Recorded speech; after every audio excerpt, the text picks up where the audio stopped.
This is lighting a matchstick. We all light matchsticks quite frequently, and I'm sure most of us have had that hypnotic moment observing the dance a flame does. What causes it to light? Which state does it exist in? Why is it yellow in color? And other numerous questions around it. In the next 5 minutes, we'll be hovering around these questions and hopefully doing them some justice. First things first, there are three basic ingredients needed to burn anything: fuel, the thing which will undergo oxidation; source of oxygen; and energy, mostly in the form of heat. Friction here fulfills the job of providing energy.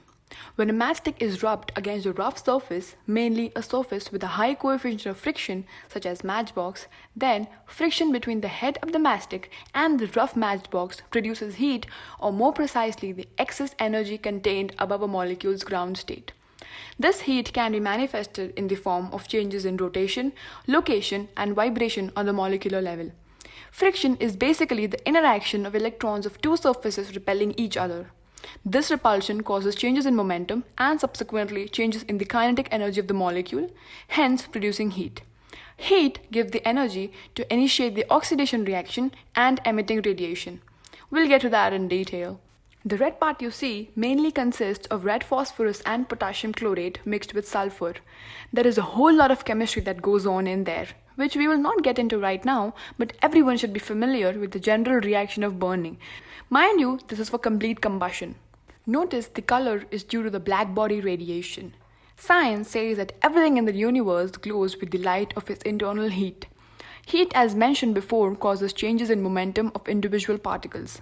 Now, what happens is the movement of atoms or molecules in the superheated environment is so haywire that sometimes some collisions lead to knocking an electron off the particle's orbital, producing free ions. And what is a pool of free ions called? Plasma. Not so soon, but it highly depends on the temperature, the part of the flame, and the very definition of plasma to actually claim that. So, it definitely contains ions which do have electrical properties. Getting back to black body radiation, these charged particles, when accelerated, emit electromagnetic radiation, that is, light. As the object gets hotter, the jiggling increases. Therefore, the average frequency of photons increases with temperature. So, the blue part you see is the hottest and the yellow part is relatively cooler. Somehow by now, we have managed to establish the definition of flame. Flame is the region where the temperature of these soot particles is sufficient enough that they emit electromagnetic radiation in the visible spectrum. On putting a sieve on the flame, you can see that the flame is hollow. Well, not quite. The internal part, which does not emit light, is filled with that vaporized wax which hasn't yet burned up, because the combustion starts only when the wax meets the oxygen around the edge. Next thing we want to focus on is its shape, specifically in the case of a candle flame. At the instant the chemical reaction starts, heat is produced, and mind you, not by the breaking of the bonds but by the formation of bonds. Heat evaporates the wax below it. These heated wax vapors meet the oxygen near the wick and burns, and the cycle continues.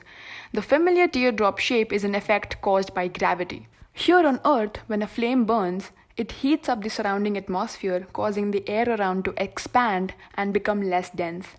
The pull of gravity draws colder and denser air down to the base of the flame, displacing the hot air which rises. This convection process feeds oxygen to the fire, which burns up until the fuel runs out. The job of the wick is to give the sense of direction to the rising flame. The upward flow of air is what shoots the flame up and causes it to flicker. But in 0G, like at the ISS, something else happens. In the absence of upward flow of hot air, fires in microgravity are dome-shaped or spherical and sluggish, which, although surprising, is kind of intuitive since there is no gravitational acceleration. There is no sense of up or down, so the hot air expands until the spherical blob of fuel is completely combusted. Since fire is a chain reaction, another very cool thing happens. Watch carefully. If you light the smoke of a candle, the flame lights up again. The soot you see coming out of the candle flame is actually ring structures made up of carbon. This is a product of partial oxidation reaction. The reaction isn't complete yet, means the soot particles you see still has a potential to burn further. Watch how the blue part traces the smoke down to the wick. Isn't it amazing?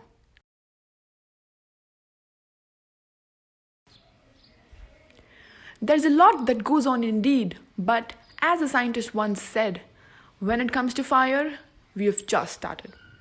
And a lot of research has to be done in some of these areas. But for the elegance of the flame itself should be enough to fuel curiosity. So, thank you for watching this far and keep the fire burning.